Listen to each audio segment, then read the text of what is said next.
This is the school that may be able to retain 4 of its teachers, originally to be axed under the government's cost-saving cuts.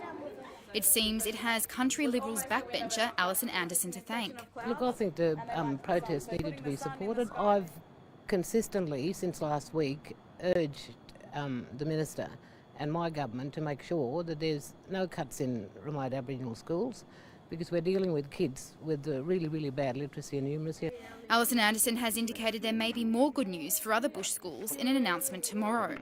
The Education Minister was unavailable for comment. He joined the rest of Cabinet for a second Cabinet meeting today, held after yesterday's mass strikes and protests. Labor says Alison Anderson's comments show rebellion in the ranks. We're hearing rumblings within the CLP of members very unhappy that they're constantly copping it every time they go out to a school because of teacher cuts. These decisions were made by Cabinet. Alison Anderson was a former Cabinet Minister. Meanwhile, the government came under further pressure from Palmerston residents about the first stage of plans for the city's new hospital.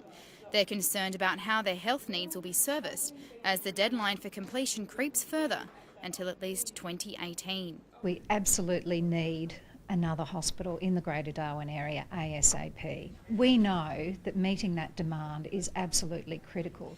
The Health Minister says it's a balancing act and the Royal Darwin Hospital will have to cope for the next few years. There is a lot of pressure on us to build this hospital as soon as possible, but the message I gave to people today is that we're not going to rush it for the sake of it. We have to get this right.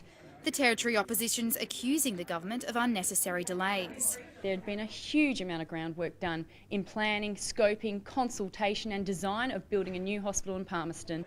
The government says it hopes to secure some private funding. Catherine Gregory, ABC News.